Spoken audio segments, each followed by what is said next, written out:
welcome ASP Russell. Always great to have Officer Russell in the building. And let me extend season's greetings to you, your family, your comrades, all those within the service at this most festive time. Welcome. Oh, thank you. It's a pleasure to be here. It's a special good morning to Trinidad Tobago on behalf of the Commissioner, Deputy Commissioners, Assistant Commissioners, First and Second Division Officers of the Trinidad Tobago Police Service. And of course, the Trinidad Tobago Police Service wish you and your family and all of Trinidad and Tobago a Merry Christmas. We say season greetings to all. Indeed, thank you so much. And we're getting into a time where lots of online fraud, that will definitely be part of the conversation. And we will treat with that. I want to ask you really fast before we get into some tips and some do's and don'ts. As it pertains to another online infraction, which is the online threat, what constitutes a threat? What would be considered crossing the line? Because I've seen recently TTPS and by extension the administration, the government, on a whole taking on no nonsense, zero tolerance policy as it pertains to threats. Well, firstly, let me say it's not really the government is taking a no-nonsense policy. The Trinidad and Tobago Police Service has decided that we are going to enforce the law. A threat, when you look at what is described as a threat, any statement to inflict harm or injure any person, from one person to another. An important part of that is that the person who the threat is being made to must apprehend immediate fear. So I must be of the opinion that, hey, he is really going to do what he has to do. And a threat can be made by any medium. It can be online. It can be via telephone. It can be dropping a letter in front of somebody or saying, I will deal with you. You know, once that fear is apprehended, you know, that person could be held liable. And we would have seen too, let me just say that, we would have seen persons being prosecuted before the court and sentences handed down. Yeah, and I mean, it's something serious. And I've said for the entire week, my own story where sitting on a plane next to someone who had clearly a life in crime. And they said to me, well, they gave me the whole life story. It was very, very concerning. But one thing I remember them saying, a coward says out loud what they're not going to do. So, you know, I will shoot you, I go chop you. But then that conversation was years ago. It's a different Trinidad today. So I'm thinking that as much as that might have been applicable back in the day, somebody might have said, hey, I go bust your head, Russell, if I see you. If that is said to you in this current climate and timing, you take it very serious. And definitely. And let me say, without a doubt, the Trinidad and Tobago Police Service, we encourage persons to say how they feel. So come and give the report. We have no problem with persons stating how they feel. Share your views, share your comments. We want to encourage that free speech that you're entitled to under the Constitution. So when you get a threat, you come in and you go to the charge room, say who gave it, how it came, and you get your receipt. Yes, and you will get your receipt, because as we look at it, threat amongst an assault. You understand? Once that person apprehends that fear, and you know, long time, normally we would warn persons or treat the threats as other matters. We may call the persons now. In the Western Division and throughout the police service, there's a drive where persons come to make reports of threats and they indicate, well, I want him warned. We no longer want to do that warning that person over the telephone. We want to come to you personally. So when we come back, we can make pertinent notes as to warn John Doe on this date at this location. At the point in time, John Doe of this description was wearing that. So it would be detailed. So you actually go to the person who would have delivered the threat and have a conversation with them? Definitely, we have implemented that. However, it doesn't stop us from charging you. Because you see, and you know what, I think I'm asking the team for us to continue our conversation after 7. So we will definitely get into the online fraud after 7. But let's continue with this threat really quick before the news. Most people, if they don't feel a confidence in the system, and I'm not casting any blame per se on the TTPS, but if the threat is not dealt with in a really serious way, sometimes folks take their own countermeasures. They go into their own defensive stance. And that to me is what, in a way, encourages the crime, and we see people taking matters sometimes into their own hand when they get threatened if they don't feel a sense of confidence. So again, I'm happy to know that you all actually go in to treat and meet with these people in real time. That's very important. But you see, and what I want to highlight, Jason, 2 wrongs don't make a right. But you have to understand too, Russell, that people it's based on a certain confidence too. Definitely. And you know what? Allow the police service to do what we have to do. You come and you bring that information and allow us to treat it differently. And the public, and we don't want the public to take the perception that it is being, there's persons in the background who is pushing for this, but we have to understand, say what you have to say, but respect each other, because if you put yourself in the other person's shoe, you would not have liked it either. We are threatening persons' families, their lives, and etc. We need to really stop this and put an end to this. So we are hoping that the persons who were charged would set an example, they would use this as an example, so that we would stop this breach and this wanton and mischievous. Because look, even things we put into the domain right now that may cause the country to apprehend fear, we are in a state of emergency. Mm-hmm. And it's not only one legislation. You have the Offences Against the Persons Act, where you look at harassment. We also have the Misuse of Communication Act, where you use any digital device to commit any crime, including threats.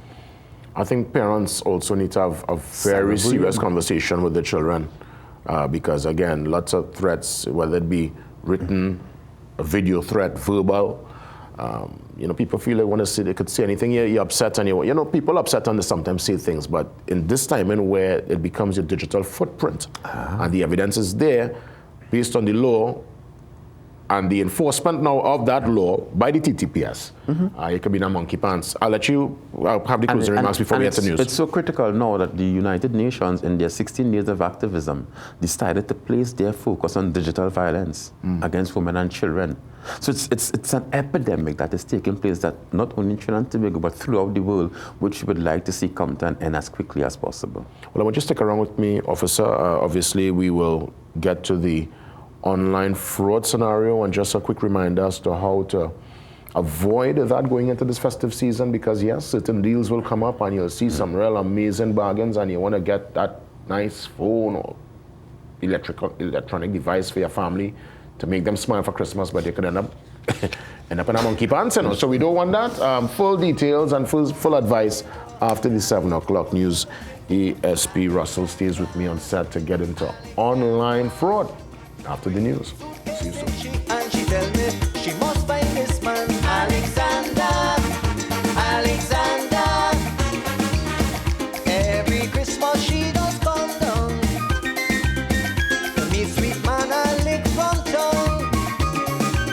She wanted to surprise. Well, we're having great, vibrant discussions, and of course, as per usual, every single Thursday, I'm joined by Officer Russell, and we're going to treat now with online fraud. And this is a time in where it brings out the best. I spoke about that this morning, This season brings out the best in us, and unfortunately for some, the worst. And they use the opportunity because people are in a spending frenzy to capitalize and to lure folks in.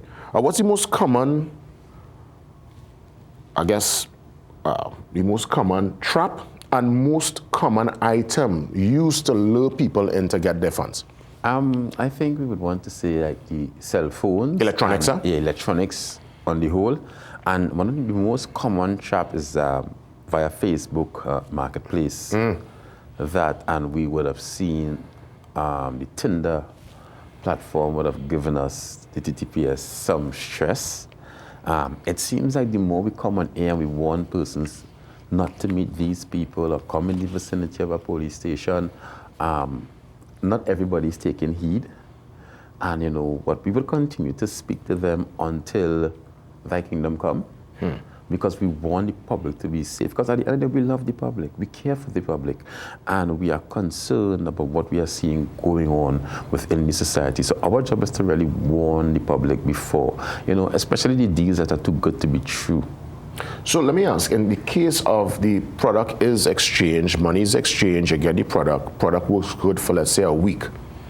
Is that also considered fraud, or is just, it was hard luck? Because again, there's no, is there any kind of receipt? Is that an official purchase? Is there any recourse for the person who Definitely. You get the phone, and let's say the phone lasts for like two weeks, and then after that battery die? And this is where your ability to do the relevant research comes in.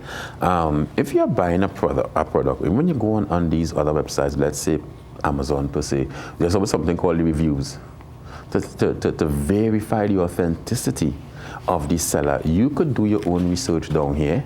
You could discuss warranty with the seller. What I would advise is that you, the purchaser, ensure that you have some level of warranty. And not only that, you ensure that you have an ID card and a proper address for the person. Should there be an issue that the police may have to intervene in, we could really intervene on your behalf. Now, it could also be a private matter, a civil matter, in that when you got the item, it was working. It may have been working perfectly too.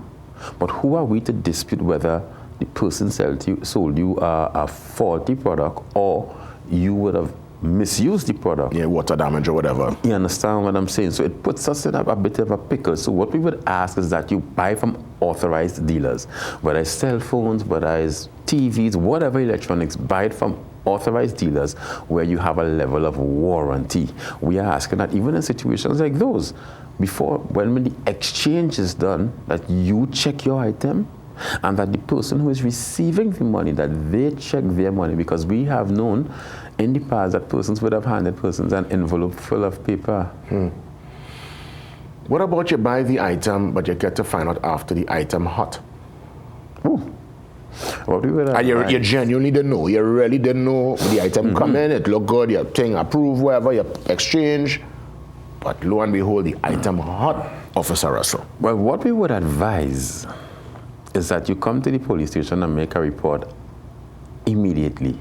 Because there's also an offense under the Larceny Act where we can charge you for receiving stolen goods. And one of the key things is you knowing it to be stolen. But if you don't know? Well, if you don't know, hopefully you have a receipt that you could now come and give a statement to the fact that I purchased this at the point in time I thought I was making a bona fide purchase. This is the receipt, etc., etc. But let me ask you this. Jason works in the radio station facility. Then all of a sudden, Jason have about 6 fancy phones. I don't want to, market anybody else's phone. 6 fancy phones at an unreasonably discounted price. Wouldn't that raise some bells? Wouldn't that raise some red flags? Yeah, iPhone 17 could be $1,000. And that is what we call the too good to be true, because most of the times, if not all, the too good to be true deals are really too good to be true. Yeah, well, I'm just so happy we're able to continue with this conversation, because for some reason people still get in catch, and especially with the dating apps too. So that's, a quick reminder to those looking on. If it's too good to be true, it is just that. Leave it alone, keep it pushing, and don't end up in this most festive time feeling sour. And you know what? A lot of the time, your instincts would tell you something. That gut feeling. Yeah, of course. Would tell you, hey. I follow your gut. Intuition is what I call it, the third eye. Yes, no, yes, feel it. Officer Russell, you be safe. Thank you so much. And God spare, we'll touch base again next week. Trinidad Tobago, it was nice being here. Remember, the wrecker is working and the weather. Drivers, please take your time. Have a great day and a great weekend. I see you trending, so you keep it safe, right? Let's take that pause. We come back. Mental health matters. Ivan says up next. Hands up, pick up me quattro to go with the boys. Before I hit the door, you start making noise. When the